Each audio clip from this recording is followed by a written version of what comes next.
के राजस्थान चैनल में आपका स्वागत है। मैं हूं मनोरंजन भारती और आप देख रहे हैं चुनावी चर्चा। आज बातचीत करेंगे राजस्थान के पेपर लीक मामले को लेकर के। ईडी जो है सुपर एक्टिव मोड में दिखाई दी है। मुख्यमंत्री अशोक गहलोत के बेटे वैभव गहलोत को मनी लॉन्ड्रिंग मामले में समन जारी कर पेश होने को कहा है। वहीं दूसरी ओर पेपर लीक मामले में राजस्थान कांग्रेस के प्रदेश अध्यक्ष गोविंद डोटासरा और विधायक ओम प्रकाश के ठिकानों पर छापेमारी की गई है। दोनों नेताओं पर शिकंजा कसने के लिए अलग अलग शहरों के कई ठिकानों पर छापेमारी की गई है। छापेमारी को लेकर के कांग्रेस सवाल खड़ी कर रही है। ईडी की कार्रवाई पर गहलोत ने सवाल उठाते हुए कहा कि कांग्रेस की गारंटी से बीजेपी घबरा गई है। वहीं कांग्रेस के अध्यक्ष मल्लिकार्जुन खड़गे ने ट्वीट करके कार्रवाई पर सवाल खड़े किए हैं। खड़गे ने कहा कि राजस्थान में अपनी हार को देखते हुए बीजेपी ने आखिरी दांव खेला है। ईडी की अलग अलग सीआरपीएफ के साथ दोनों नेताओं के ठिकाने पर पहुंची है। घरों और दफ्तरों की तलाशी ली गई, परिजनों से पूछताछ की गई। और हमारे साथ हर्षा है, हमारी वरिष्ठ सहयोगी। हम सीधे हर्षा के पास चल सकते हैं। हर्षा, आप कहां पे हैं, क्या जानकारी आप दे सकती हैं? देखिए मनोरंजन, जानकारी सब है, लेकिन अभी हम जहां पर है थोड़ा सा आपको वो दिखा दे। हम लोग यहाँ ईडी के दफ्तर पे हैं और आप देख सकते हैं कि यहाँ पर ना बहुत बड़े मतलब एक पुलिस जाब्ता यहाँ पर लगाया गया है। अगर यहाँ पे आप देखें तो पूरी लाइन से पुलिसमैन वहाँ पर बैठे हुए हैं। ये राजस्थान पुलिस है, सिटी पुलिस है, और इनको इसलिए यहाँ पर बिठाया गया है क्योंकि यहाँ पर अब वैभव गहलोत जो फतेहपुर में थे, जहाँ उन्होंने बाइट दी कि ये पुराना मामला है, आप 12 साल पुराना मामला है, अभी आप क्यों इसको उठा रहे हैं, तो वो वहां से रवाना हो गए, यहाँ पर आएंगे। और बताया जाता है कि साथ ही जो कांग्रेस युवा मोर्चा वाले हैं वो भी आ सकते हैं। इसलिए मनोरंजन, अगर आप देखेंगे तो यहाँ पर ना एक रायट व्हीकल भी लगाया गया है। अगर वैभव गहलोत आ रहे होते अकेले तो एक रायट व्हीकल यहाँ पर नहीं लगता, लेकिन ये वज्र व्हीकल है और ये लगाया गया है। तो पुलिस को शायद अंदेशा है कि एक तरह से कि चलिए वापस चलते हैं अंदर ईडी के दफ्तर पे। पुलिस को शायद अंदेशा है कि यहाँ पर जब वैभव गहलोत पहुंचेंगे तो बड़े तादाद में यूथ कांग्रेस ही भी पहुंचेगी। यानी कि मनोरंजन, इसका मतलब ये है ऑन द ग्राउंड अब पॉलिटिक्स गर्मा गई है। Now it's a high stakes battle for Rajasthan, वो बहुत क्लियर है। आपने देखा अशोक गहलोत खुद आए वहां पर, प्रेस कॉन्फ्रेंस की। पहले हमें सुनने को मिला कि सुखजिंदर सिंह रंधावा करेंगे, फिर सीएम खुद करेंगे, फिर Randhawa, CM, all the top brass of the Congress, all the political strategist सब थे वहां मौजूद पीसीसी वॉर रूम में। तुरंत गजेंद्र सिंह शेखावत ने दिल्ली में पीसी की है, अर्जुन राम मेघवाल ने जयपुर में पीसी की है। तो आरोप प्रति आरोप और इसके बैकड्रॉप में ईडी का जो स्क्रीन है उस पर अब ये खेला जा रहा है पूरा राजनीतिक खेल, और एक हाई स्टेक्स बैटल है। आप देख सकते हैं कि बहुत हाई स्टेक्स बैटल बन गया है राजस्थान। तो हर्षा, एक तरह से दो तरह से कार्रवाई हो रही है। एक तो वैभव गहलोत को ईडी का सम्मन है, दूसरा जो कांग्रेस के प्रदेश अध्यक्ष हैं डोटासरा, विधायक जो हैं ओम प्रकाश, उनके यहाँ ईडी की रेड है। तो जो बात कही जा रही है कि ईडी जो है हाइपर सुपर मोड में है, वो बात गलत नहीं है? देखिए बिल्कुल गलत नहीं है, क्योंकि जैसे अशोक गहलोत ने कहा टाइमिंग, कि आप इस टाइम में जब जहां जहां चुनाव होते हैं जब क्यों वहां पर ईडी की एंट्री होती है। और सिर्फ आज ही नहीं, अशोक गहलोत उसको अगस्त से कह रहे हैं, वो वेट कर रहे हैं। उन्होंने कहा हम वेट कर रहे हैं, स्वागत है, आइए।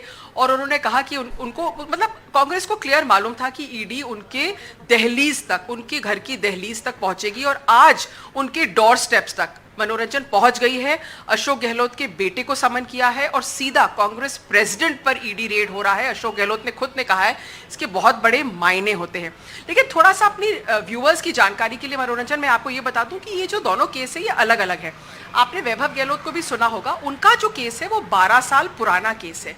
वो जो केस है उसमें मनी लॉन्ड्रिंग का आरोप है कि विदेशी मुद्रा बाहर से, मॉरिशस से कोई शेल कंपनी के थ्रू यहाँ पर आई है। उस कंपनी से वैभव एसोसिएटेड थे, ऐसा बताया जाता है। और वैभव ने कहा है कि 12 साल पहले ये मामला उठा था, वापस क्यों उठ रहा है मेरे को नहीं मालूम है। ये जब आचार संहिता लग जाती है तब ईडी की दस्तक होती है। और अशोक गहलोत ने यह भी कहा है कि जहां तक मैं जानता हूं वैभव की एक टैक्सी कंपनी है, सनलाइट टूर एंड ट्रैवल। और फिर अपने अंदाज में, आप तो जानते हैं अशोक जी को कैसे कहते हैं, उन्होंने कहा कि अगर वैभव का कोई होटल होता तो मैं उसको भी कहूंगा कि मेरे को भी कॉम्प्लीमेंट के तौर पर मुझे भी वहां पे रुकवाया जाए। दूसरी बात जो है, जो पेपर लीक मामला है मनोरंजन, वो ज्यादा गंभीर है। और वो बहुत गंभीर मसला इसलिए है और वो एक बर्निंग पॉलिटिकल इशू इसलिए है क्योंकि जो यूथ वोट है, लोगों का भविष्य, लोगों का रोजगार, वो उससे जुड़ा हुआ है। कई लड़के ऐसे होते हैं जो सालों साल परीक्षाएं देते हैं इस उम्मीद में कि उनकी सरकारी नौकरी मिलेगी, और अगर वही पेपर लीक हो जाता है तो वो एक ज्वलंत मुद्दा है, लोगों के दिलों में मुद्दा है, और इसलिए शुरू से ही बीजेपी कांग्रेस को उस पर घेरने की कोशिश कर रही है। अशोक गहलोत ने इस मुद्दे पर एसओजी बैठाई है, एसओजी ने इस मामले का खुलासा किया है और फिर ईडी भी उसमें जुड़ गई है। तो ऐसा नहीं है कि राजस्थान पुलिस ने कोई कार्रवाई नहीं करी है। बाबूलाल कटारे को पकड़ा है जो इसके किंग पिंग माने जाते हैं, ढाकर और सारण, वहां तक ईडी पहुंची है। एक को यहां देश छोड़ के जाना पड़ा है। कटारा को पकड़ा है, बाबूलाल कटारा। आरपीएससी चेयरमैन को पकड़ा है। RPSC Rajasthan public services commission जो ये सारे परीक्षाएं कराती है उसको भंग किया है इन्होंने। तो ये सब हुआ है राजस्थान पुलिस यानी कि स्पेशल ऑपरेशन ग्रुप के द्वारा। अब जब ईडी आती है तो ईडी कहती है कि भाई सिर्फ यही इस लेवल पे नहीं है, इसके तार आगे तक भी जुड़े हुए हैं, और इसलिए हम देख रहे हैं कि कांग्रेस के प्रेसिडेंट गोविंद सिंह डोटासरा के घर तक अब ईडी पहुंच गई है। जी मनोरंजन जी, आप हमारे साथ बने रहिए। नीरज भी हमारे साथ हैं, श्याम सुंदर जी भी हमारे साथ जुड़े हैं। श्याम सुंदर जी, क्या जो अशोक गहलोत कह रहे हैं या फिर जो कांग्रेस कह रही है कि इस वक्त जो टाइमिंग को लेकर के, आपको क्या लगता है टाइमिंग को लेकर के सवाल क्यों खड़े किए जा रहे हैं?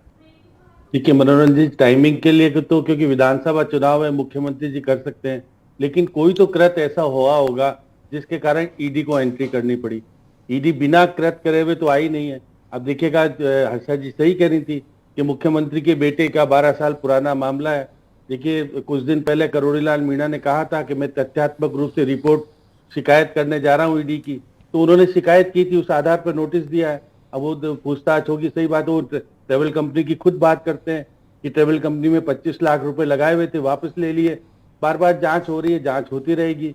तो मॉरिशस से पैसे जो आए थे शेयर्स के बारे में है, तो आए तो थे, कुछ तो कुछ घटना तो है, ऐसा नहीं है। नहीं सर, सवाल यहाँ पे ये उठता है, ईडी को अभी क्यों, चुनाव की घोषणा होने के बाद, आचार संहिता लगने के बाद ही क्यों? ईडी के पास तो इतना साल का वक्त था। और जहां तक ईडी की कार्रवाई की बात करें तो ईडी की कन्विक्शन रेट लेस देन 1% है, 1% से भी कम कन्विक्शन रेट है जितने भी ईडी छापे मारती है। जी देखिए मनोरंजन जी, कितना भी कुछ भी हो, लेकिन पेपर लीक के मामले में जितना सोना, जितना कैश बरामद हुआ, और खुद 50 लाख, खुद ही देखिएगा बाबूलाल कटारा के घर पे मिला था। आप ही ने कहा ईडी आनी चाहिए, जांच होना चाहिए। 900 करोड़ रुपए का इसमें कारोबार हुआ था। खुद राजेंद्र राठौड़ ने विधानसभा में आरोप प्रत्यारोप लगे थे, और आपने तो अभी गजेंद्र सिंह शेखावत पे आरोप लगाए कि हमने 6 पत्र लिखे थे। वो उनके ऑस्ट्रेलिया और कहाँ पर फार्म हाउस है, उनके ऊपर हमारी जांच नहीं होती। संजीवनी घोटाला की बात आज मुख्यमंत्री जी कर रहे थे। मुख्यमंत्री जी राजनीति कर सकते हैं, लेकिन केंद्र सरकार अगर कुछ करती है तो राजनीति कहलाती है। और देखिएगा, प्रधानमंत्री जी आए थे जयपुर में, जनसभा में कहा था कि पाताल में भी होंगे पेपर लीक वाले मामले, जो भी होगा मुख्य सरगना हम ढूंढ करके लाएंगे। ईडी आई है, ईडी जांच करने का अधिकार रखती है। अगर प्रदेश अध्यक्ष के ऊपर घर पे दोनों जगह छापेमारी की जाती है तो महत्वपूर्ण। और देखिए, ये जो विधायक हैं, आवाज, श्याम सुंदर जी आपकी आवाज़ हम फिर से कनेक्ट करते हैं। नीरज, यहाँ पे सबसे महत्वपूर्ण बात यह है कि यदि आप प्रदेश अध्यक्ष पर छापा मार देते हो और आप यदि मुख्यमंत्री के बेटे को ईडी का समन करते हो तो आप पूरे स्ट्रक्चर को पैरालाइज हो जाएगा, यदि राजनीतिक रूप से बात करें तो। निश्चित तौर पर जो ये कार्रवाई हुई है ये चौंकाने वाली है। जो टाइमिंग है, टाइमिंग को लेकर के सवाल उठ रहे हैं और कांग्रेस इसीलिए शायद चिंता में है। हालांकि लीगली अगर टेक्निकली देखा जाए तो ईडी को पूरी पावर है, उस पर किसी प्रकार की रोक नहीं है। सीबीआई पर तो राजस्थान में अलग से एक रोक लगाने के लिए बाकायदा विधेयक ये पास कर रखा है और कानूनी प्रावधान कर रखा है कि सीबीआई राजस्थान में पश्चिम बंगाल की तरह सीधे दाखिल नहीं हो सकती, सरकार से पहले परमिशन लेनी होगी। लेकिन ईडी ऐसा जरिया है जिसके जरिए राजस्थान में आराम से एंट्री की जा सकती है और जाँच की जा सकती है। तो ईडी को पूरी छूट है। और बीजेपी के नेता यही कह रहे हैं, जो अभी प्रदेश अध्यक्ष ने जैसा कहा सीपी जोशी ने, या केंद्रीय मंत्री गजेंद्र सिंह शेखावत कह रहे हैं, वो ये कह रहे हैं यदि आपने गलती नहीं नहीं करी है तो चोर की दाढ़ी में तिनका क्यों है, सीधे तौर पर ये सवाल उठाए जा रहे हैं। लेकिन कांग्रेस को चिंता है कि इससे इमेज जो है वो इमेज खराब हो रही है। सीधे तौर पर नेता जो है कांग्रेस का, पार्टी का जो प्रदेश अध्यक्ष है, उसके कॉलर के ऊपर हाथ डाल दिया है, सीधा मुख्यमंत्री अशोक गहलोत के बेटे के ऊपर हाथ डाल दिया है, यानी उन्हें सम्मन दे दिया है। तो गहलोत ने कहा हम इससे डरने वाले नहीं, आप हमको डराना चाह रहे हो। और जैसा कि गहलोत अपने चिर परिचित अंदाज में पहले भी कह चुके हैं कि आज भी उन्होंने यही बात को दोहराया कि चुनाव के बाद में ईडी जो है वो राजस्थान से गायब हो जाएगी। अभी चुनाव के अंदर ये चल रहा है और हमारी इमेज डाउन करने की कोशिश की जा रही है, हमारे नेताओं को डराने धमकाने की कोशिश की जा रही है, हम डरने वाले नहीं है। गहलोत ने कहा कि 2 योजनाएं हम लेकर के आए, गारंटियां दी तो उस पर आप कार्रवाई हो गई, कल हम 5 और गारंटी देने वाले हैं, पहले से घोषणा कर दी कि 5 और गारंटी देने वाले हैं कल, और परसों किन नेताओं के ऊपर कार्रवाई होगी वो आप पहले से बता दीजिए। तो एक सवाल जो है वो कांग्रेस की ओर से भी अब ईडी को लेकर के खड़े कर दिया। रंधावा ने कहा कि बीजेपी के साथ में ईडी को आप अपना चुनाव चिन्ह भी बना लीजिए। तो इस तरह के जो बयान है वो कांग्रेस नेताओं के आए हैं और वास्तव में जो स्थिति है पूरी अब सोचनी हो गई है कि क्या चुनाव आचार संहिता के दौरान इस प्रकार की कार्रवाइयां जो हो रही हैं इनको लेकर के अब बीजेपी और कांग्रेस का क्या क्या स्टैंड रहने वाला है। जी, हर्षा के पास चलते हैं। हर्षा, मैं आपसे ये जानना चाहता हूं कि अभी जो छापे हैं या अभी जो समन इशू हुआ है, और जैसा कि मुख्यमंत्री ने कहा 5 गारंटी और मैं अनाउंस करने वाला हूं, इसका राजनीतिक रूप से कितना नुकसान है कांग्रेस को और अशोक गहलोत के अपने इमेज को? देखिए, यही तो नुकसान बीजेपी पहुंचाना चाहती है बाबा, और जो अशोक गहलोत है वो सहानुभूति लेना चाहते हैं इससे। तो आप अगर कोई कार्रवाई होती तो अगर हम उसका राजनीतिक विश्लेषण करें तो बीजेपी चाहती है कि जो भी ईडी की जो कार्रवाई होगी, अगर पेपर लीक केस में या ईडी की छापे से ये संदेश जाए कि कांग्रेस का प्रेसिडेंट भी इसमें इन्वॉल्व है, तो जो यूथ वोट है वो इस पर चर्चा करेगा। वो सोचेगा कि एक ऐसी सरकार है कि यहाँ पर खुद कांग्रेस का जो प्रेसिडेंट है वो इस तरह से हमारे भविष्य से खिलवाड़ में इन्वॉल्व हो सकता है, और कहीं ना कहीं उसको संदेह होगा मुख्यमंत्री पर भी।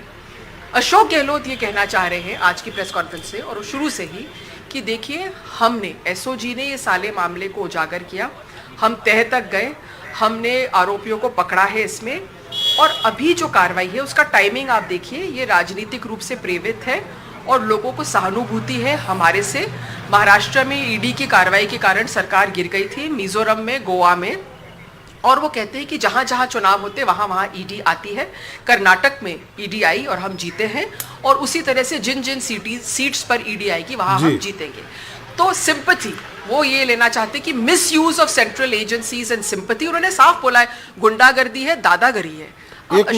एक हर्षा मेरा एक से इस्तेमाल नहीं करते, आज उन्होंने बोला है। एक मेरा आपसे सवाल है, फिर मैं ब्रेक में जाऊंगा और बाद में आगे भी चर्चा जारी रखेंगे। यदि कांग्रेस को मालूम होता कि उसका प्रदेश अध्यक्ष या फिर गहलोत साहब को भी हमने और आपने बहुत कवर किया है और बाकी लोग भी जानते हैं, तो क्या आप वैसे प्रदेश अध्यक्ष को कंटिन्यू रखना चाहेंगे जिस पर कोई भी दाग हो और आगे जाके वो फंसने वाला हो? क्या ये कांग्रेस ये रिस्क जो है जानबूझ के उठा रही है? क्या यदि उनको मालूम था कि डोटासरा पर ऐसे आरोप हैं तो क्या उनको हटा नहीं दिया जाना चाहिए था? मनोरंजन, ये किस, आई थिंक ये सवाल आप, इसका जवाब आप दीजिए।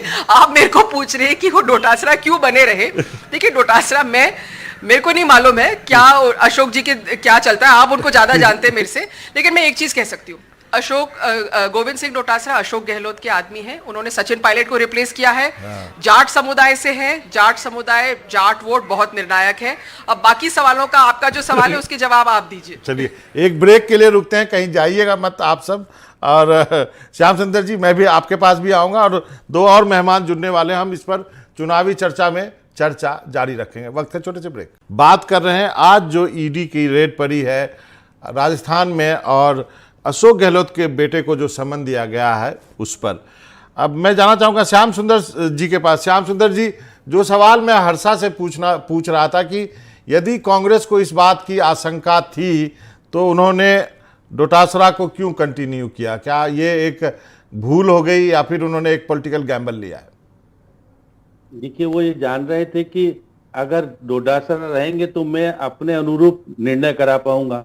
हाईकमान पर डोटासरा का इतना असर नहीं है जितना कि सचिन पायलट का है। बार बार चर्चा हो रही थी कि प्रदेश अध्यक्ष परिवर्तित होने वाला है, आज हो जाएगा, कल हो जाएगा। डोटासरा ने खुद ने कहा था कि मैं तो जाने वाला हूँ, कोई दूसरा बनेगा। लेकिन मैं भी एक कह सकता हूँ कि जब चुनाव होता है और जो प्रदेश अध्यक्ष चुनाव लड़ता है तो कार्यकारी अध्यक्ष बनाया जाता है। पहले भी देखिए अबरार अहमद बनाए गए थे जब चुनाव हुआ था।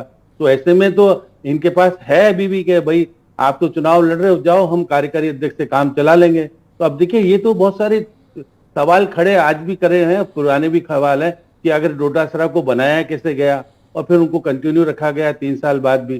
तो ये मुख्यमंत्री जी खुद ही बताएंगे कि मैं क्यों रखना चाहता हूं और क्यों नहीं रखना चाहता हूं। लेकिन जो प्रभावी ढंग से प्रदेश अध्यक्ष की भूमिका होती है वो मेरे को दिखी नहीं। आपने देखा 3 साल में वो कार्यकारिणी नहीं बना पाए थे। अभी 2.5 महीने पहले ही उन्होंने जिला अध्यक्ष बनाए तो जिला अध्यक्ष की कार्यकारिणी नहीं बनने देना चाह रहे। तो मुख्यमंत्री जी कमजोर अध्यक्ष को पसंद करते हैं। सही कहा, सही कहा आपने, कमजोर अध्यक्ष सबको पसंद होता है। हमारे साथ राजेश कटारा जी कांग्रेस से और बीजेपी से अमित गोयल जी भी जुड़ गए। लेकिन आप दोनों पर आने के पहले नीरज की एक टिप्पणी चाहूँगा। नीरज, बार बार सवाल यही उठा, आपने भी टाइमिंग की बात करी, सब टाइमिंग की बात करें।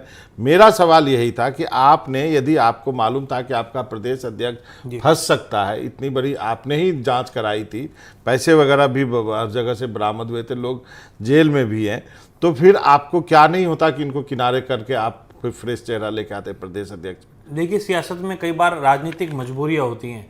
डोटासरा को, अब जयपुर के बिरला ऑडिटोरियम में एक सम्मेलन चल रहा था, शिक्षक वहां मौजूद थे और सीएम गहलोत ने ही शिक्षकों से अचानक से पूछ लिया क्या तबादले कराने के लिए भ्रष्टाचार करना होता है, पैसे देने पड़ते हैं? हाँ, और शिक्षकों ने हाँ करके बोला कि हाँ देना पड़ता है। तो डोटासरा सन्न रह गए थे। उसके बाद में शिक्षा मंत्री पद से उनकी विदाई हुई, उनको प्रदेश कांग्रेस का अध्यक्ष जो है वो बना दिया गया और बार बार उनका दर्द ये फूटता था कि मुझे प्रदेश कांग्रेस का अध्यक्ष तो बना दिया, लेकिन मंत्री पद पे रहते मैंने अपना काम जो है निष्पक्षता से किया, और ये तमाम बातें वो कहते थे। लेकिन आज जो डोटासरा है वो अपने पद पर इसलिए बरकरार हैं क्योंकि वहां पर गहलोत को रिप्लेसमेंट के लिए, सचिन पायलट के बाद रिप्लेसमेंट के लिए एक मजबूत चेहरा चाहिए था और जो कि उनके तालमेल के साथ चल सके। ऐसे में अब उनको हटाया इसलिए नहीं जा सकता, चुनाव का टाइम है, जाट किसान वर्ग से वो आते हैं, जाटों के अंदर एक बड़ी नाराजगी हो सकती है, किसान वर्ग में बड़ी नाराजगी हो सकती है, तो डोटासरा को इसलिए नहीं छेड़ा जा रहा था। अब मामले जो हैं वो तो अशोक गहलोत के पुत्र के साथ में भी चल रहे हैं। अशोक गहलोत के भाई पे भी पिछले दिनों ईडी की रेड पड़ी थी, जब राजीव अरोड़ा और अन्य नेताओं के यहाँ रेड पड़ी थी। तो ये रेडें तो लगातार सीएम गहलोत कह रहे हैं कि रेड जो है ये नॉर्मल बात है और हमारे लिए सामान्य बात हो गई है। चुनाव जहाँ जहाँ चुनाव होते हैं वहाँ ईडी जाती है और चुनाव के बाद में ये सब गायब हो जाएगा। तो उनका मानना ये है और इसको ज़्यादा सीरियसली नहीं ले रहे हैं अशोक गहलोत, या ऐसा जनता में प्रेडिक्ट कर रहे हैं कि हम इसको सीरियसली नहीं ले रहे हैं क्योंकि ये चुनावी हथकंडा है और हम इसमें फंसने वाले नहीं हैं। तो सीधे तौर पर ये मैसेज देने की कोशिश की जा रही है। जहाँ तक वैभव गहलोत की बात है, 10-12 साल पुराना ये मामला है। होटल फेयरमेंट का नाम खुद अशोक गहलोत ने लिया कि वहाँ मुझे अगर ऐसा कोई होटल है तो उसमें मेरे को कॉम्प्लीमेंट्री मेरे बेटे ठहरा दें, आप लोग पत्रकार उनको कहिए।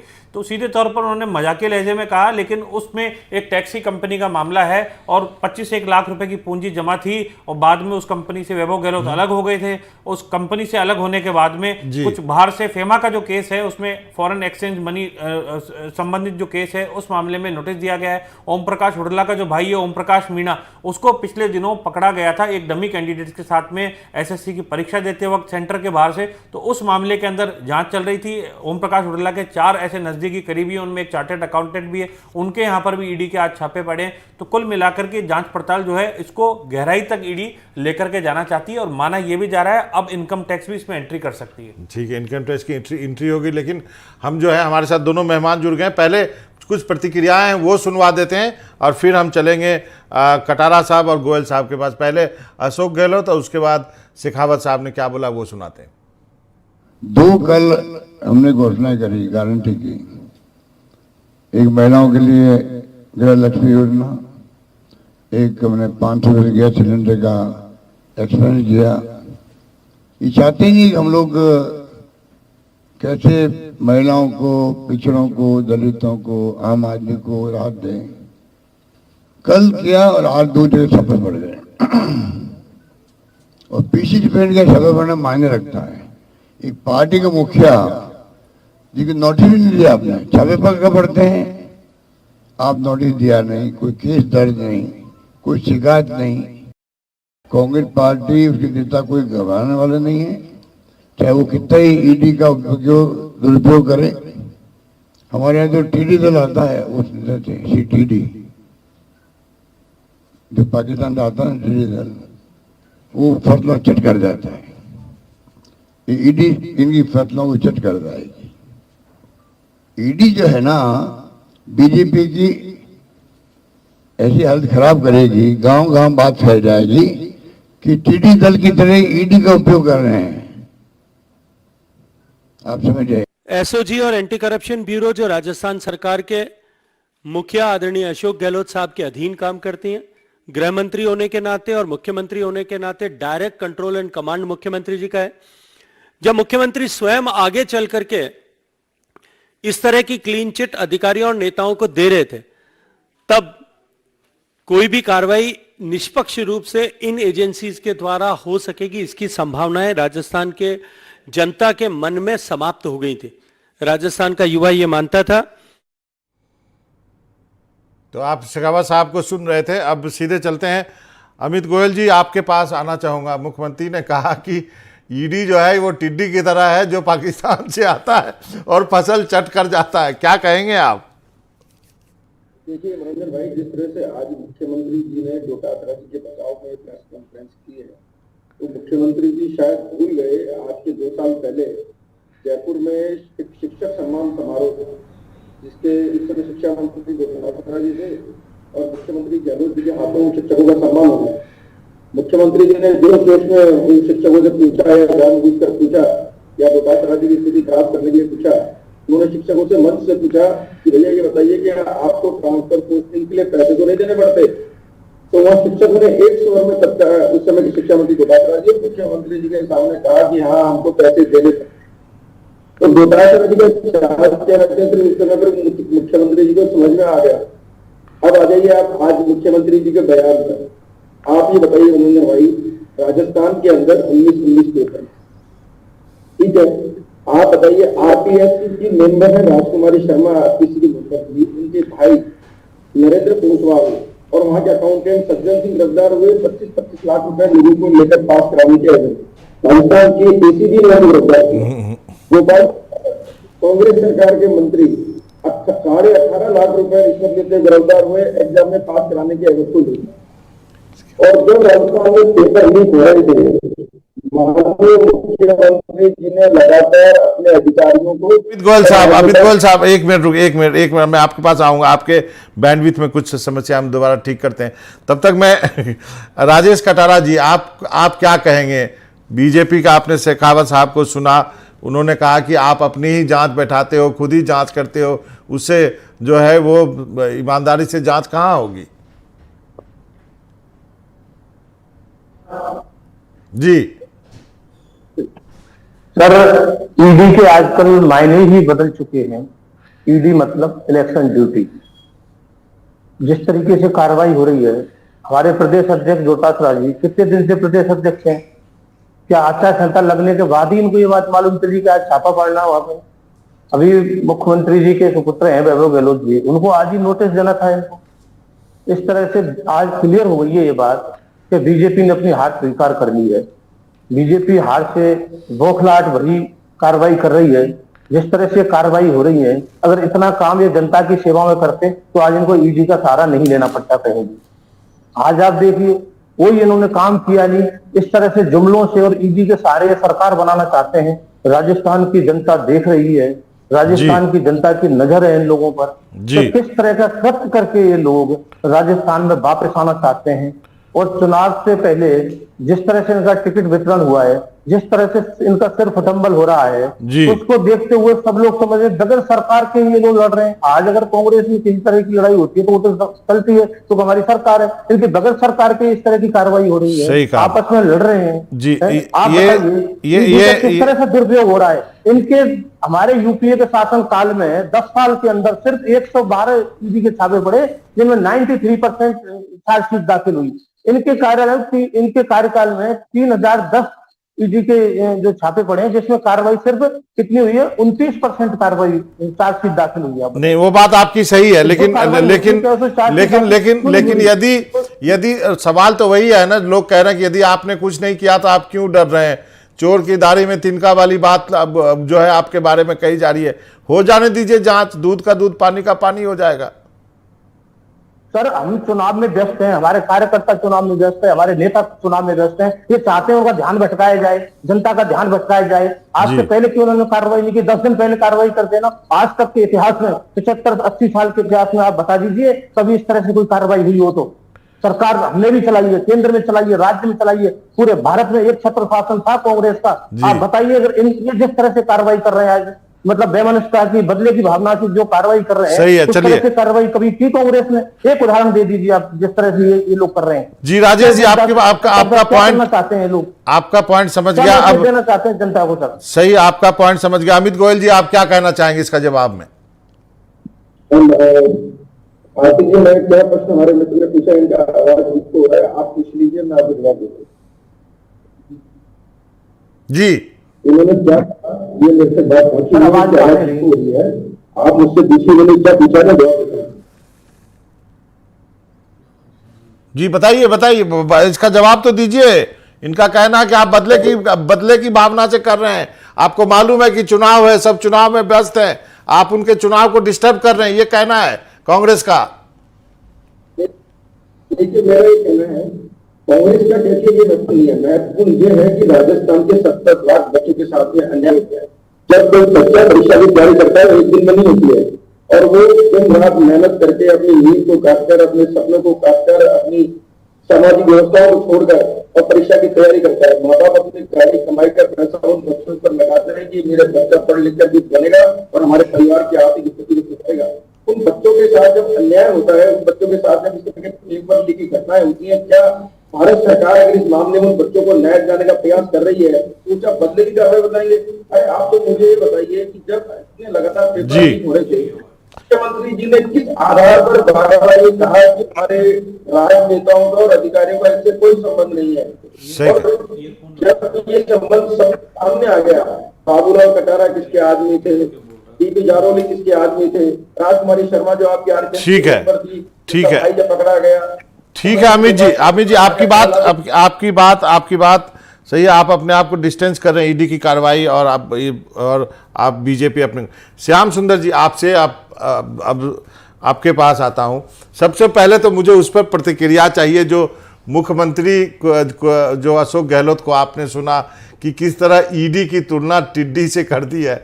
आप तो इतने दिनों से हैं, इन सारे राजनेताओं को जानते हैं, राजनीति कवर कर रहे हैं। ये क्या है?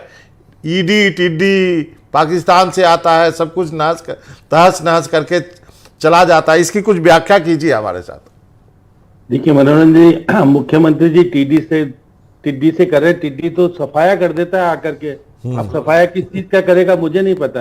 अब देखिएगा, मैं बार बार जिस प्रकार से बात कर रहे हैं, कलाम कोचिंग इंस्टीट्यूट की बात करना चाहता हूँ कि कुछ दिन पहले ईडी ने वहां पर छापेमारी की थी, और छापेमारी करने के बाद जो आरएस में 80 और 86 नंबर लेके आए 100 में से, उनसे बच्चों से जाकर के बातचीत की थी। उस आधार पर मुझे लगता है कि गोविंद सिंह डोटासरा के घर पे जो छापेमारी की है, उसका कोई तथ्य अभी तक हम तो नहीं कह सकते, लेकिन हाँ तथ्य कोई ना कोई तो सामने है उनके पास। ऐसा नहीं है कोई किसी के घर पे छापे मारने का मतलब। और ओम प्रकाश हुड्डा और उसके पीए का भी इन्वॉल्वमेंट था पेपर लीक के मामले में। और अभी हुड्डा ने तो अभी कांग्रेस ज्वाइन की है और उसको निर्दलीय था, और वो चाहते थे लेकिन श्याम सुंदर जी, जो अब मुख्यमंत्री जो कह रहे हैं कि मैंने अभी 2 ही जो है प्रॉमिस की है, अभी 5 और मैं करने वाला हूं, आपको क्या लगता है कि वो किस बात पर बैंक कर रहे हैं कि वो जो प्रॉमिस कर रहे हैं शायद वो उनके लिए गेम चेंजर हो?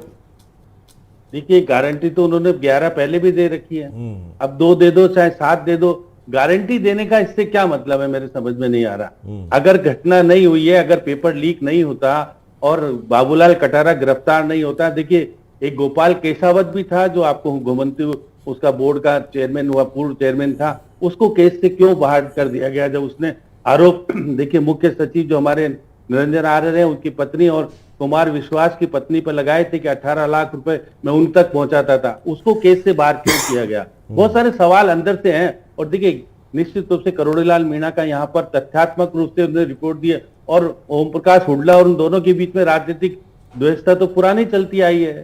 तो ये बात है कि राजनीतिक चीज आ सकती है, इसमें दो राय नहीं, लेकिन आपकी शिकायत हुई है और शिकायत के आधार पर अगर ईडी ने जांच शुरू की है तो आप उसको रोक कैसे सकते हो? आप राजनीति कर रहे हो, आप भी कर रहे हो। तो आप क्या मानते हैं श्याम सुंदर जी की ये जो कार्रवाई हो रही है ये राजनीतिक रूप से नुकसान पहुंचाएगा गहलोत की सरकार को और कांग्रेस को ओवरऑल? अगर तथ्यात्मक रूप से आरोप लग जाते हैं मनोरंजन जी, उसके पास जवाब देने के लिए आपको भी मालूम है क्या कहना पड़ता है। अभी गजेंद्र सिंह शेखावत पर बार बार रोज आरोप लगाते हैं ना मुख्यमंत्री जी कि देखिए संजीवनी घोटाले के ऊपर, आज भी कह रहे थे। इसलिए संजीवनी घोटाले वाले गजेंद्र सिंह शेखावत को भी कहना पड़ता है कि आपने जांच की थी और विधानसभा में निश्चित तौर पर इस पर चर्चा जो होनी चाहिए थी नहीं की, पक्ष विपक्ष दोनों मिल गया और कुछ थोड़ी बहुत चर्चा करके उसको दबा दिया गया।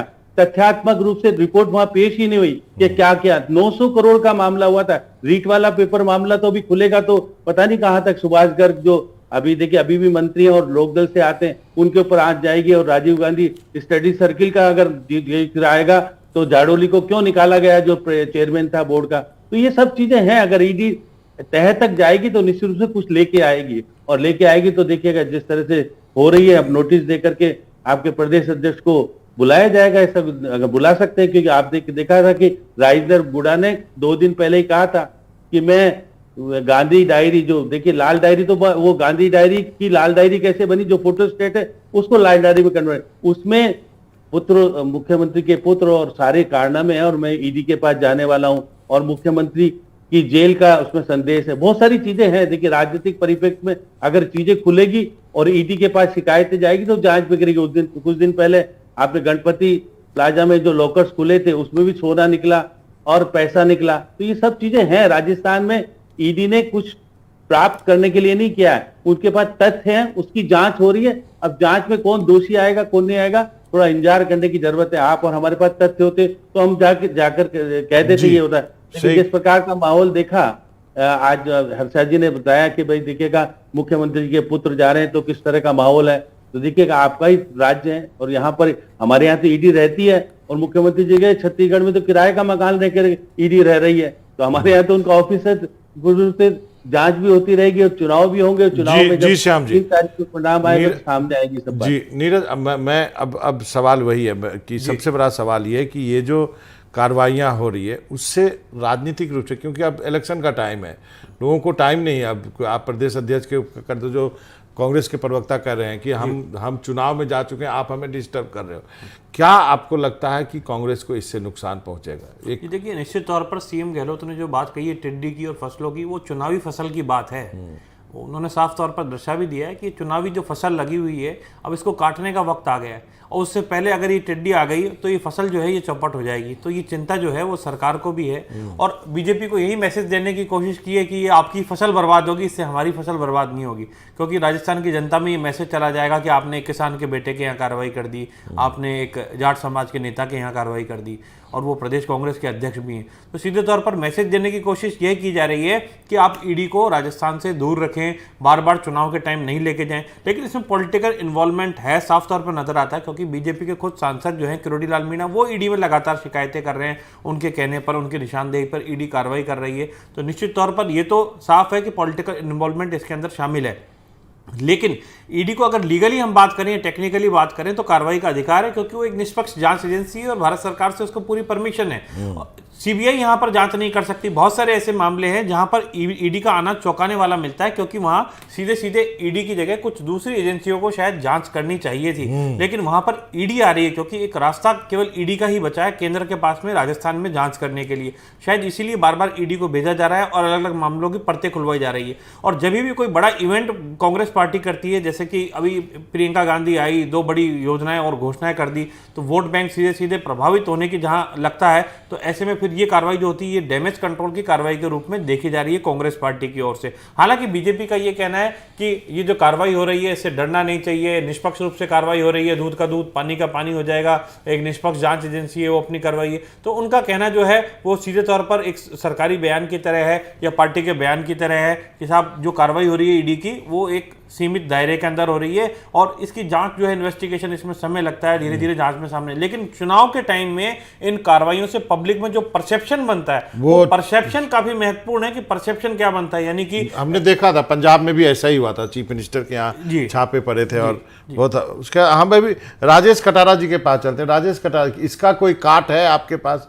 ईडी ने जो डैमेज किया है, जैसा आप लोग कह रहे हैं, जो पब्लिक परसेप्शन की बात नीरज कह रहे हैं, ये परसेप्शन निगेटिव बनाता है। इसका कोई काट है आपके पास? इससे कैसे बाहर निकल के आएंगे आप? सर, बाहर निकले हुए हैं। कांग्रेस ने ऐसा कोई काम नहीं किया जो जनता में इस तरह का मैसेज जाए। कांग्रेस हमेशा से सब समाज की सेवा करती रही है, जन कल्याणकारी योजनाएं देती रही है कांग्रेस। इस तरह का कोई पर ये जिस तरह से ये बदले की भावना से कार्रवाई कर रहे हैं, आज आप खुद बताइए, क्या कभी किसी राज्य में ऐसा हुआ क्या? और इनके जो कांग्रेस के प्रदेश राज्य हैं, उन राज्यों में क्या इस तरह की कोई कार्रवाई की इन्होंने? आज आपको ब्यौरा देंगे? या कांग्रेस के शासन है वहीं क्यों इतने छापे पड़ रहे हैं? क्या भ्रष्टाचार सिर्फ कांग्रेस के शासन में हुआ? बीजेपी के बिल्कुल दूध के धुले। आज आप अजीत पवार जी को देख लीजिए आप जी, महाराष्ट्र में क्या हुआ, बहस आके वहीं पे रुक जाती है। कमल साहब से नाली है, उसके बाद में वो कार्रवाई साफ बिल्कुल नहीं। आपकी बात सही है, बहस आके यहीं पे जो है वो रुक जाती है। आप लोग हमारे साथ बने रहिए, एक छोटा सा ब्रेक लेते हैं, उसके बाद आएंगे, चर्चा जारी रखेंगे और आपको सुनाएंगे कि जो बीजेपी के प्रदेश अध्यक्ष है सीपी जोशी साहब, उन्होंने क्या कहा है इस मामले में। वो कहते हैं कि जो राजस्थान के बीजेपी के अध्यक्ष हैं उनका क्या कहना है ये जो ईडी के छापे हैं और वैभव गहलोत को जो ईडी का सम्मन गया। पहले उनको सुनते हैं। उनके बेटे का तो राजस्थान के वैभव की जगह तो उनके बेटे वैभव की चिंता ज्यादा की उन्होंने, और ये बहुत पुराना मामला है। ये आज इनको ईडी की चिंता हो रही है। अच्छा होता राजस्थान की एजेंसियों को अपने विधायकों और मंत्रियों की पीछे नहीं लगाते, उनकी सीआईडी के लिए नहीं लगाते और अपनी सरकार बचाने के लिए नहीं लगाते और कुछ अपराध रोकने और भ्रष्टाचार को रोकने के लिए लगाते, तो शायद ये दिन नहीं देते। देखिए, चोर की दाढ़ी में तिनका, डर किस बात का? अगर आप ठीक हैं तो आपको चिंता किस बात की है? गोपाल केसावत कुछ दिनों पहले गिरफ्तार हुए, नोटों की गड्डियों के साथ गिरफ्तार हुए। उसके बाद गिरफ्तारी के बाद कुछ दिनों बाद उनके ऊपर भ्रष्टाचार की धाराएं हटा दी जाती है। आप बताओ, राजस्थान के लाखों युवाओं का भविष्य बर्बाद करने का पाप किसने किया? सुरेश जाका का वकील सलमान खुर्शीद को किसने करवाया? किसने? डॉक्टर जारोली ने कहा कि ये डोर ऊपर तक है, जो इसके बोर्ड के चेयरमैन थे। आरपीएससी के मेंबर ने कहा मैं 1.5 करोड़ रुपया देकर आरपीएससी का मेंबर बना। कोई गरीब का बेटा था, कोई किसान का बेटा था, कोई दलित के घर का चिराग था, कोई आदिवासी के सपनों का सब कुछ था, लेकिन आज उनके लाखों युवाओं का भविष्य बर्बाद करने का पाप इन लोगों ने किया है। तो कहीं कहीं, चाहे राजीव गांधी स्टडी सर्कल हो, चाहे कलाम कोचिंग सेंटर हो, कहीं कहीं इस दायरे में है। आज राजस्थान के लाखों युवाओं का न्याय मिल रहा है। आप अगर गलत नहीं है तो डर किस बात का है? तो आप सुन रहे थे बीजेपी के प्रदेश अध्यक्ष सीपी जोशी साहब को। हम चल सकते हैं राजेश कटारा जी के पास। सर, इसका जवाब दीजिए। लंबी चौड़ी जो है उन्होंने आरोप लगा दिए हैं आपके ऊपर। जी, सारे आरोप इनके निरर्थक हैं, कोई इनमें वो नहीं है। प्रदेश अध्यक्ष जी का खुद का पुतला चला जा रहा है, जहाँ इनकी टिकट काटा इन्होंने। आप देखिए क्या सही है, जो ये कार्रवाई करते हैं वो सही और हम जो करते हैं वो गलत। ये इस बात का जवाब दे सकते हैं कि चुनावी टाइम पे क्यों इनको याद आया। राजस्थान में 5 साल से हमारी सरकार थी, क्या जिस राज्य में कर्नाटक में चुनाव हो वहां ये भी चुनावी टाइम पे? मैंने आपको पहले ही बोल दिया है, इनका एक ही जवाब है कि ईडी मतलब इलेक्शन ड्यूटी। जब इलेक्शन मोड पर होते हैं उस समय ये ईडी का इस्तेमाल करते हैं। अमित गोयल साहब, आप क्या कहना चाहेंगे? काम नहीं करना चाहते हैं, ये सिर्फ इस तरह की एजेंसियों का दुरुपयोग करके सत्ता हासिल करना चाहते हैं। अब जनता इस चीज को समझ चुकी है। 2000 अमित गोयल साहब, हाँ, महिला दुष्कर्म, पेपर लीक, अपराध, राजस्थान को बिल्कुल बीमारू प्रदेश की श्रेणी में लाके खड़ा कर दिया गया है। पूरी की पूरी सरकार के हालात ये है कि सरकार के विधायक लगातार सरकार के मंत्रियों पर भ्रष्टाचार के आरोप लगाते रहे हैं, पत्र लिख के रहे हैं। बाकायदा विधायकों ने अपने केस कटवा के मुख्यमंत्री जी को समर्पित कर दिए। पुजारियों को, संतों को आत्मदाह करना पड़ रहा है इस सरकार के कारण। पुजारियों की हत्याएं हो रही है, बच्चों के सपने टूट रहे हैं। और खुद आचार्य प्रमोद मिश्र ने कहा कि 500 करोड़ रुपए का भ्रष्टाचार राजस्थान सरकार के मंत्रियों ने किया है। सरकार के मंत्री राजीव गुड़ा ने सदन में आरोप लगाया सरकार के ऊपर। महिला दुष्कर्म को लेकर सरकार के वरिष्ठ मंत्री ने कहा कि ये मर्दों का प्रदेश है। किस तरह की मानसिकता के तरह राजस्थान सरकार चल रही है। और जब आज हमारे भारत की एक एजेंसी जी युवाओं को न्याय दिलाने का काम कर रही है, तो चलिए ये बहस तो गोयल साहब आपका, कटारा साहब आपका, ये बहस तो चलती रहेगी जब तक चुनाव के लिए वोट नहीं पड़ जाएंगे। आप दोनों का बहुत बहुत शुक्रिया इस हमसे जुड़ने के लिए।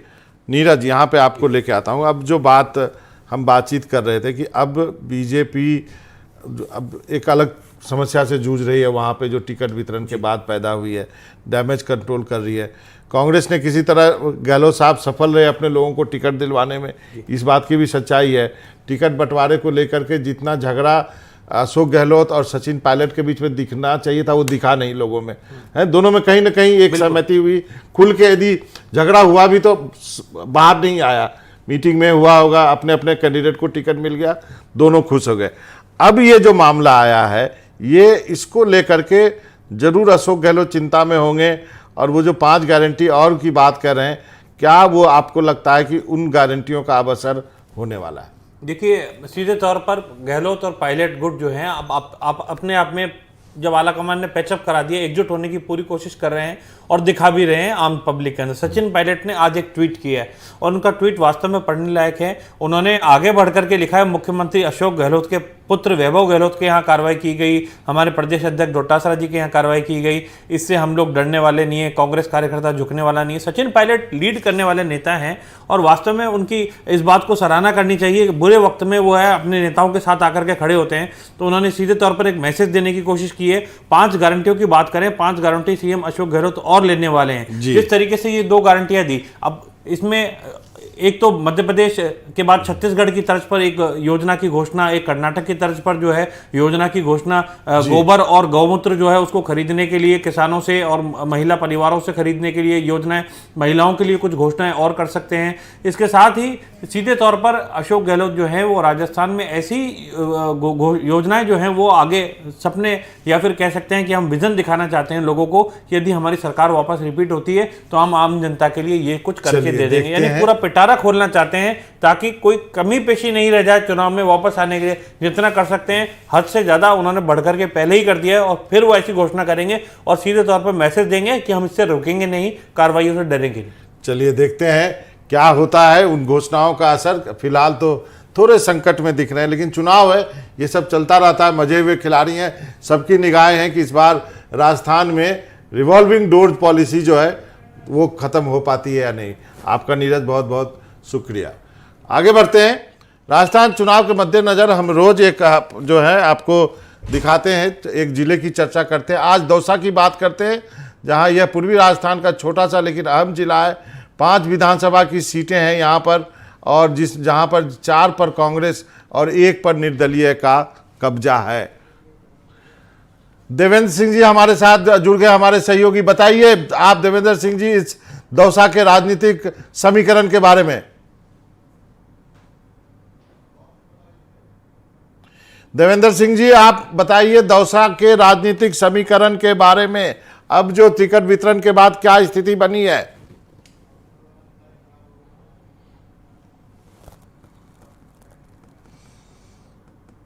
हम संपर्क करने की कोशिश कर रहे हैं, लेकिन देवेंद्र सिंह जो हमारे सहयोगी हैं, आपको बता दूं कि 5 जिले हैं, 5 विधानसभा की सीटें हैं, 4 पे कांग्रेस, 1 पर निर्दलीय है। गहलोत सरकार में यहाँ से 3 मंत्री भी हैं, मुरारी लाल मीणा, प्रसादी लाल मीणा, ममता भूपेश।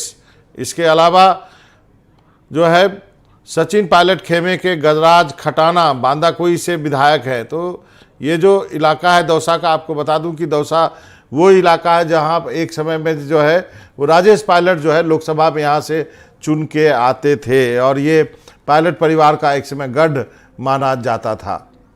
तो हाँ जी, तो अब तो ये थी स्थिति जो राजनीतिक समीकरण दौसा की। तो आज चुनावी चर्चा में इतना ही। मनोरंजन भारती को इजाज़त दीजिए, लेकिन कहीं जाइएगा नहीं। एनडीटीवी राजस्थान पर खबरों का सिलसिला लगातार जारी है। वक्त है ब्रेक।